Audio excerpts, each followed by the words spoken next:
Things just took a shocking turn for Matthew Tkachuk and his return to the Florida Panthers lineup in an actual game situation. I'll give you an update on that in a minute, as well as other players. And there's a rumor swirling about the Panthers' interest in trading for a veteran defenseman who is currently on the Blackhawks.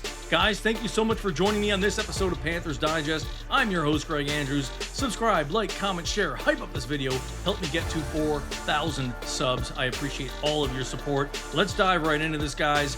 Matthew Tkachuk gave an update on his podcast saying, well, he is on track, according to the doctors, going straight into where they were expecting him to be post-op from his surgery in what we think is August. He started skating in November as planned.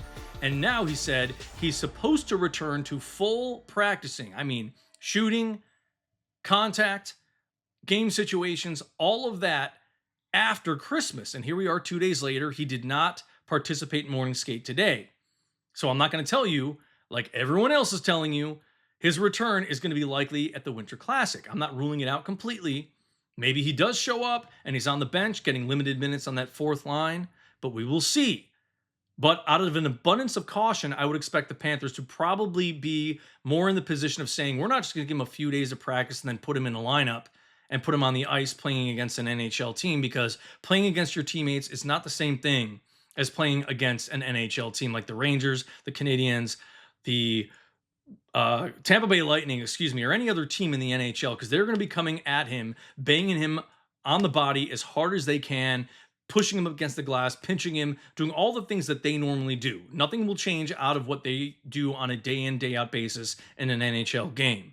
So I am not going to rule out a return sooner than later, but I would say they're going to be more cautious and say, let the doctors and the medical staff do what they're supposed to do, see how he is on the ice, see how he feels, and rule about when he could possibly return to a game. Let's hear from Matthew Tkachuk himself. Well, here he is, guys. I'll be back with the team, probably practicing, snapping it around out there with the boys, I would imagine, right after Christmas, if things go as they've been going right now. So I don't know exactly what day, but it'll be just after that. I'm just following the doctors and trainers' orders right now. He continued on.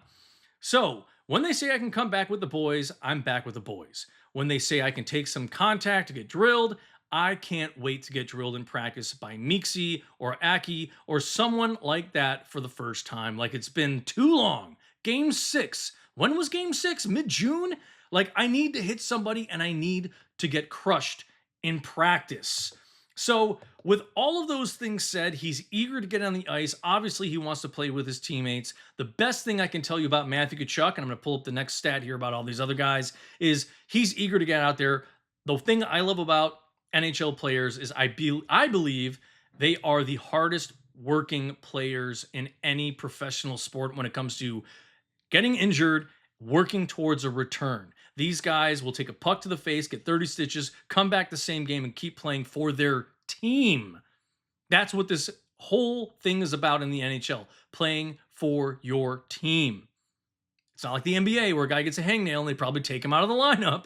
These guys come back and play through anything and everything. They're tough as nails. So I would expect Matthew Tkachuk hopefully to return sooner than later. But I was going to say, let's not get too hasty and say, oh my God, he's going to be back at the Winter Classic. But I won't rule it out 100%. It's possible, but I think a very small percentage that would say we will see him in a Panthers jersey against the New York Rangers. Okay? As for everybody else, you can see what I've circled here and underlined. A lot of guys are set to return in the next couple of months. Will we see them on track? That's going to be the biggest question. Will they get thrown into the lineup quickly? Who knows? But the good news is the Panthers are going to start to get healthy. The better news is they're playing really solid hockey right now. They're finding that chemistry. They're finding that identity. And the team has won 5 out of their last 6, beaten some very, very solid teams that are up in the standings in the Eastern Conference as well as the Atlantic Division. So I like what they're doing. I would say don't fix what isn't broken right now. Stick with what you got. Let Matthew Tkachuk get his reps in practice so that way everyone can say, man, he is back. He's going to be better than ever. And this team is going to be just more dangerous than they were in the last 2 weeks. So let's keep moving forward here, guys. So I do want to give a shout out to at Brian Colvin 2197. He was actually at that morning skate today, giving me the information that Matthew Tkachuk was not skating with the team this morning. So thank you so much for that. I do appreciate that update. So thank you so much. Sorry about that. My kid's banging on the door as I'm recording. My apologies, guys. So let's keep rolling through here. Here is the biggest thing I wanted to talk about, and I hate doing rumors, especially when it's a guy who's got a $4.4 million contract and hit against the salary cap this season. I like Connor Murphy a lot. He's a big dude. He's not small. He is 6'4", 200 and what is that? Some odd 212 pounds, something like that. He throws the body around. Numbers might not be tremendous. The one thing I would say about him, though, is he has been injured in the last few seasons, dealing with a nagging groin injury. So that could be problematic for the Cats. But one of the things I can say about him is this. I love what I see on video from this guy. It's a short clip. He is super physical. He's a very good skater, great defenseman. The problem is, doesn't really contribute offensively that much. He's had years where he has done something, but it's been a while since anyone has seen any major offensive production from a defenseman of his caliber. So here's a look at him.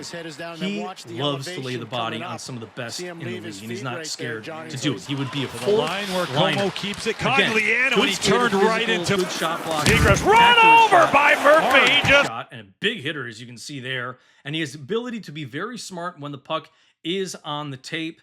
He'll find the open man.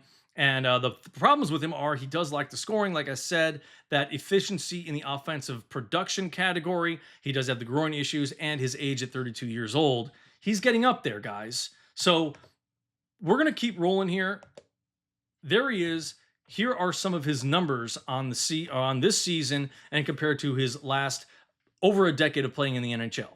He does play up to 20 minutes per game, so he could be a great pairing on that third pairing.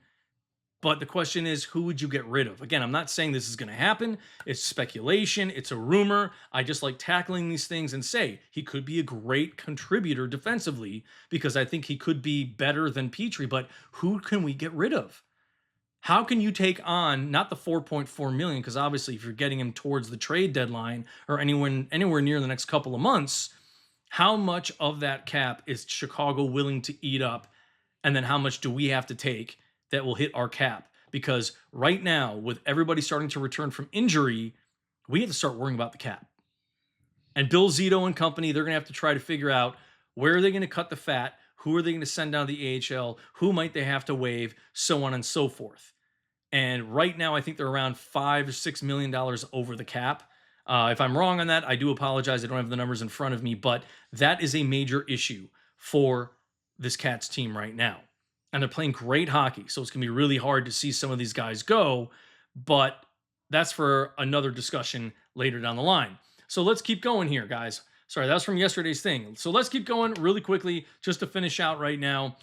So Matthew Tkachuk did not skate this morning. And shame on the reporters who are saying, oh, yeah, Winter Classic, Winter Classic. Don't give false hope if you don't have the facts.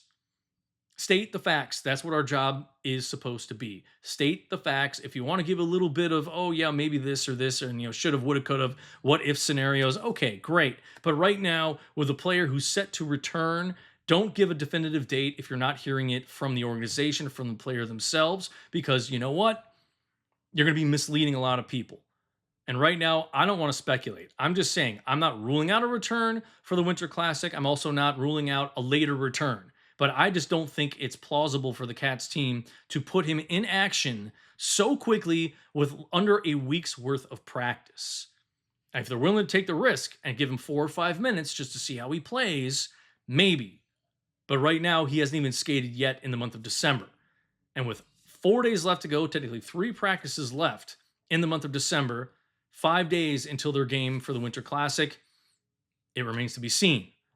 When I get updates, I will give it to you guys. Thank you all so much for watching this episode. Those are the updates. That is what is happening right now. Some of the rumors that are swirling, like I said, the guys who are still injured, they're slated to return if they are actually on track starting this January, then February, and obviously Aleksander Barkov is going to be late in April, right before the playoffs begin. Hopefully he'll be ready to rock and roll, maybe a little bit sooner than later, but a knee injury is a lot more severe than what Matthew Tkachuk had to endure with his groin injury and that hernia that he was dealing with, that sports hernia. So anyways, guys, that is it for this episode. Oh, a couple of other notes. Dan Luchichin from The Athletic did state that there's a 68% chance that the Cats will make the playoffs and a 2% chance that they will win a cup as things sit today. I have a feeling that's going to change when guys start coming back. As well as thehockeynews.com gave me all of this information about Connor Murphy, about his abilities, things like that. So I just wanted to throw that in there. So we need to be optimistic. These next 5 games are critical. They need to win at least the first 4 out of the 5. So they're beating all these teams in the Eastern Conference and the Atlantic Division. They can crawl up the standings. I believe that they will be able to do that. And it's going to start tonight, guys. They need a big game. They need to beat up on the Tampa Bay Lightning in order to take another step forward. And then we have still 3 tough games after that. And the Winter Classic should be a great one. I cannot wait to watch it. And let me know, guys, comment down below.